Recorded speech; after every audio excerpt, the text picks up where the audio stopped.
Today on the Morning Edition, the NSA is investing in Alaska and expanding operations in the last frontier as the regional importance rises and attention shifts to northern defense. We'll share what Senator Dan Sullivan is saying about the expansion. Plus, it was a year ago that Tony Kronos went missing, and family and friends held a rally to keep his memory alive in the search for answers in what happened. We'll show you how they're pressing for justice. And later, first responders may be heroes, but that doesn't mean that a child understands that when a traumatic event is happening, which is why this little girl is doing her best to help other children out by making sure first responders have a little gift to give to bring comfort during a dark time. We'll take a look at her mission as the Morning Edition starts now. Well, I think that's such a sweet story, a little girl who has so much in her heart to try to bring comfort to other kids as well. Yeah, it's always nice to see someone trying to put forth good in this world, and looking forward to hearing more from that story, as well as the warmth that we're going to see this week. I mean, we were talking about it last week. This week was going to be the warmest weather we've seen in quite some time, and we're already beginning to see ample sunshine build again across South Central. Now, we did see some pleasant weather through the weekend, although we did hold on to some cloud coverage across parts of South Central. This week certainly going to provide a lot more chances of seeing that sunshine as you head through, as you get outside and enjoy some of this pleasant weather. Now, if you live out towards coastal areas, today still favoring a bit more in the way of some cloudier conditions, and that all comes as we are continuing to watch a strong storm that's going to impact areas out towards Kodiak. 43 degrees is what we're currently sitting at here in Anchorage. It's fairly quiet across most of South Central, but you can see some coastal clouds still remain. We've got temperatures in the 30s and the 40s as we start off your Monday morning, and we'll add on about 10 to 15 degrees to those temperatures as we head throughout the day. And we're going to see those temperatures likely top out right around that 60-degree mark, if not into the lower 60s. We do have some light rain showers out towards coastal areas, but we're largely going to stay dry today across the vast majority of South Central. The only exception will be areas out towards Kodiak. We got this strong storm system to the south. That's going to drive in heavy rainfall as we head throughout the day, as well as some gusty conditions. We could easily see gusts sticking around throughout the day, gusting anywhere from about 40 to 45 miles per hour. But be prepared for some widespread rain that's going to stick around for a good portion of your Monday. As we've got wind advisory as well as a flood watch that is in effect for Kodiak Island. That remains with us throughout the remainder of today. And we are going to see again the potential for up to anywhere from 2 to about 3 inches of rainfall for Kodiak. So coming up in my full forecast, this week will be the warmest in nearly 9 to 10 months across a good portion of the state. Stormy weather moves into Kodiak, and we've got a heat advisory for areas of southeast. I'll have those details and more coming up in my full forecast. A second recovery effort took place on Denali this weekend. Denali National Park and Preserve says a climber had a medical event while descending from the summit around midnight Saturday night. Guides alerted the National Park Service, which is investigating. The park says the recovery effort is still ongoing and the climber's immediate family members have been contacted. Alaska State Troopers say officers are looking for a suspect near Seward. People are being asked to avoid Herman Lair Road near Seward while officers search for a vehicle theft suspect troopers say ran away. That road goes from the Seward Highway toward the exit Glacier Trailhead. The troopers sent out a release around 6 p.m. saying the suspect is a 6-foot man with red hair and a red beard, and he has a black jacket. ASD says you should not approach the man, but instead immediately call Alaska State Troopers. According to Alaska State Troopers, a man died after an ATV crash near Friday Creek in the area of the Knik River on Saturday. They received the call around 3 p.m. reporting the crash. Troopers say 42-year-old Brandon Ilutzik was found unresponsive, trapped under his ATV. ASD says life-saving efforts were unsuccessful and his body was taken to the medical examiner's office. The investigation is ongoing. There's almost a $100 million investment in national security for Alaska. Senator Dan Sullivan told our political reporter the National Security Agency is expanding its footprint here as part of a bigger push to increase defense up north. The NSA has a critical focus on Russian military operations, something Sullivan says is needed as Russia ramps up aggression against the United States. Tuesday, Russia warned that U.S. diplomats in Kyiv should flee or face, quote, systematic strikes. Sullivan said Alaska plays an important role in defense. We're the cornerstone of missile defense for America right here. So We are so important, and the deputy director of NSA, who gave a speech at this ribbon cutting like I did, he said that. Like, there's no place on the planet that's more important, which is, you know, why they have determined to build up the NSA in Alaska. And again, it's great for our national security, but it's also good for jobs. Sullivan said the investment goes toward building renovations and additional personnel. The Peters Creek Bridge closure on the Glen Highway has been extended by an estimated 45 days. According to the DOT, the northbound bridge and Birchwood Loop Road on ramp closed in mid-April and was expected to reopen soon, but the plan has changed. They now say that after crews removed the asphalt, they found, quote, more extensive areas of weakened concrete. And the project went from a repair to a full bridge deck replacement. It says doing the full replacement now will provide a longer-lasting fix. DOT said the current traffic pattern is set to stay. People in interior Alaska are expected to see their electric bills increase this summer as Golden Valley Electric Association enacts an increase to its fuel and purchased power rate. The utilities leaders say the increase means an extra $45 a month for the average user. It marks the steepest climb and the highest fuel and purchased power rate the utility has ever seen. GVEA's CEO says the higher price of fuel and high demand between March and May led to rate surge. He says many residents have been shocked at the higher rates. There's a lot of fear, a lot of,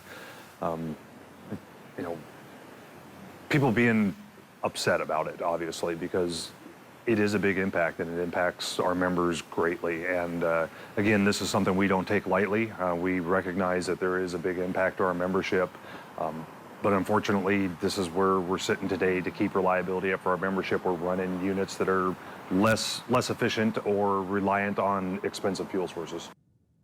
The change is set to go into effect today. It will last until at least the next rate adjustment on September 1st. And more than a year after Eagle River man Tony Kronos disappeared, his loved ones haven't given up fighting for him. Charlie Fellows takes us to the Old Glen Highway, where they rallied to keep his case on the public's mind. Friends and family of missing Eagle River man Tony Kronos took to the side of the Old Glen Highway Saturday afternoon as his case remains unsolved. We don't want our brother to go forgotten, untalked about. We don't want things to just sit here stagnant. We want to make sure that there's pressure put on APD and the powers that be and the individual or individuals that we believe did this. We want them held accountable. The individual Catlin Mobley is referencing is Anchorage police officer Chris Sternhagen, who lives behind Kronos' home and who those close to Kronos believe was involved in his disappearance. Sternhagen's home was searched by APD days after Kronos disappeared, but he has never been named as a suspect. And the best way is to be out here positively, encouraging the system to do what it's supposed to be able to do and bring awareness to the community. That way this doesn't get forgotten about. Many passing motorists seem to agree with that sentiment. Oh, I love it.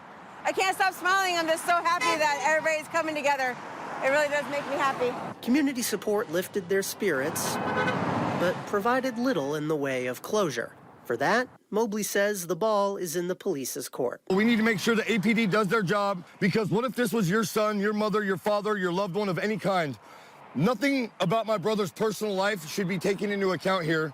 This is about us being treated fairly and having the right to speak for our truth and to hold those that do bad things accountable. Charlie Fellows, Alaska's news source. Alaska's news source reached out to the Anchorage Police Department earlier this week, who declined an interview, but provided a statement saying that Sternhagen is still employed at APD and detectives are still actively working the case with help from the FBI. Again, he has not been named a suspect. Still ahead on today's morning edition, the Merrill Airfield has been in operation now for 96 years, connecting Anchorage to rural Alaska through the skies. We'll take a look at how they're celebrating such an important milestone and what's in store for the future. And this week, going to Bregan, some of the warmest conditions we've seen so far this season. I'll have more on that, as well as that storm heading towards Kodiak. But first at sunrise, coming in at 4:37, 4:03 in Juneau. Your full forecast is next. Welcome back in. Aaron, it was a beautiful weekend here in Anchorage. It was sunny, and I actually took a trip down to Soldotna, and it was beautiful down there as well. Yeah, we did see those temperatures through the weekend warming into the 50s and the 60s. Now, we did officially hit 60 degrees Friday. That was right before May came to a close. And this week, we'll bring those highs in the 60s and potentially even some mid-70s across parts of South Central. We're waking up with those temperatures across the state sitting in the 30s and the 40s. Still chilly, though, as you head north of the Brooks Range. 20 degrees in Utqiagvik, 25 degrees in Dead Horse. And we're currently sitting at 45 degrees in Kodiak. So not a bad start to the morning. We do have some morning rain showers through the interior that will stay with us for the next couple of hours. Today will really be the only chance for some rain showers for a good portion of the interior, as the rest of the week is largely going to bring ample sunshine and warmer conditions. But as far as what we are going to be watching as we welcome in the coming days is that heavier rainfall that's going to build in towards Kodiak. More so today is where we're going to see some of those heavier downpours building into Kodiak Island. You can see from the Aleutians to the Alaska Peninsula and then north into parts of South Central, we are holding on to some gusty conditions with winds anywhere from about 20 to 40 miles per hour. We will be watching those winds through Kodiak, which could begin to peak around 40 miles per hour, although we could see some localized gusts out towards Kodiak as high as about 50 to 60 miles per hour as we head throughout the day. So we're starting off the morning with some light rain showers for Kodiak, possibly out towards coastal areas of the Kenai as well as through Prince William Sound. Nothing significant for coastal areas of South Central to be expected, but as we head throughout the day, we're going to see some of that heavier rainfall building in towards Kodiak.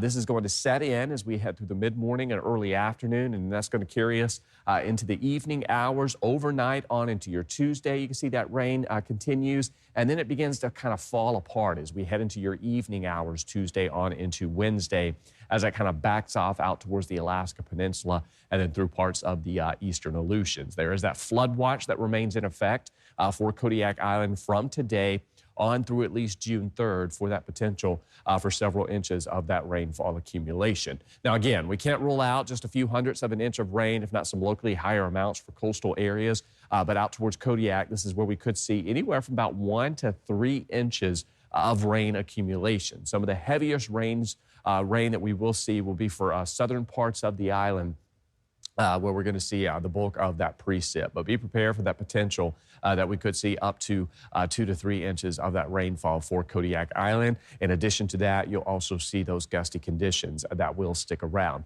While that's the case out towards Kodiak, inland areas of South Central, we are going to see a nice stretch of weather that is going to stay with us. We'll top out in the upper 50s, lower 60s as we head throughout the day, mostly sunny to partly cloudy skies, and we'll largely stay on the dry side as we head through a good portion of this week. You can see those temperatures sitting across the state in the 50s and the 60s for many areas. However, as you head north of the Brooks Range, that's where we're going to see those temperatures still staying in the mid to upper 20s. And as we welcome in the official start of June, meteorological summer, our average high begins to top out in the lower 60s. We are going to see that today. And then as we head from Tuesday on through Thursday, possibly even Friday, Delmy, we're going to see those temperatures upper 60s, lower 70s. Could even see some parts of the valley warming into the mid-70s. Thank you. And Merrill Field Airport in Anchorage has served as a vital transit hub connecting Anchorage with rural Alaska for nearly 100 years. Charlie Fellows was at the airfield Saturday for a celebration of that rich history. It's a happy 96th birthday to Merrill Field. The airport first opened in 1930 and continues to serve as an important aviation hub for Alaska to this day. And here on Saturday, folks are getting a chance to see, hear, and touch that history for themselves. We've got basically a block party for Merrill Field. We think of Merrill Field as a mall for aviation, and we've got a lot of vendors. We have a lot of tenants that are out and kind of showing their wares so that the community can be exposed to the world of aviation. The Merrill Field Aviation Celebration was a day for learning about the history of one of the oldest municipal airports in the country, a vital lifeline for the many far-flung pockets of people across Alaska. People that are out in the village, there's no way to get to their health care unless they fly here. And when they fly here, generally they'll come here, land at Merrill Field with one of our charter outfits or commuters that operate off of the airport. And equally important to the economy of Alaska's biggest population center. And once they're here, then they spend their money in the rest of the community. They stay in the motels. They they eat at the restaurants. They buy their groceries from the surrounding stores, and then they go back. Merrill Field is also a major economic contributor for Anchorage, supporting more than 1,100 jobs and generating approximately $240 million in economic activity. Thank you, Merrill Field. All this, of course, begging the question of what the 100th birthday celebration of such a vital piece of Alaskan aviation history will look like. It's going to be bigger and better. We're coordinating it with the J-Bear Air Show, and we want to invite more and more people. And it's not going to be a 5-hour event on the 2030. It's going to be a week or month-long event. An important yearly show of appreciation for one of the foremost epicenters of economy and transit, keeping our massive state connected. Charlie Fellows, Alaska's news source. Thanks for listening to our podcast. Click subscribe so you can get the latest podcasts from Alaska's news source automatically. And stay up to date with breaking news and in-depth reporting. Available for free 24/7 with the Alaska's news source app.